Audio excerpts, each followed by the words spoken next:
All right, we're getting some updates from the world of economics. First of all, the IMF has cut India's GDP growth forecast for the year 2023 to 6.8%. The outlook for India is for growth of 6.8% in 2022, a 0.6% point downgrade since the July forecast, reflecting a weaker than expected outturn in the second quarter and more subdued external demand, and 6.1% in 2023 with no change since July. Priyanshi is with us, getting us more details. Priyanshi, break this down for us. What does it mean?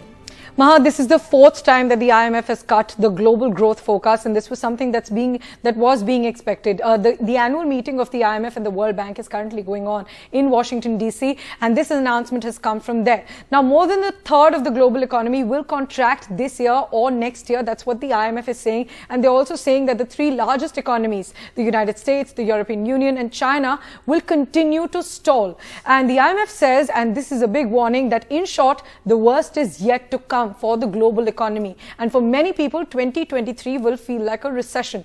The IMF, remember, even before their meeting started, said that the recession is very likely next year. It is likely to be a reality. And the IMF has said that our global growth forecast for 2022-23 remains unchanged at 3.2%, with the forecast, the global growth forecast for financial year 2023-24 is lowered to 2.7%. That's lower by 0.2% from the earlier forecast in July 2022. Now, if we talk about India, the IMF has also cut India's growth forecast to 6.8% this year, and it is a downgrade of 0.6 percentage points since the July forecast, and that's also reflecting a weaker than expected outturn in the second quarter. The expectation for 2023, though, is unchanged at 6.1%. If we look at the figures for the global economic growth, India does seem to look better than other economies, but we have to remember that developing economies grow at a lower scale.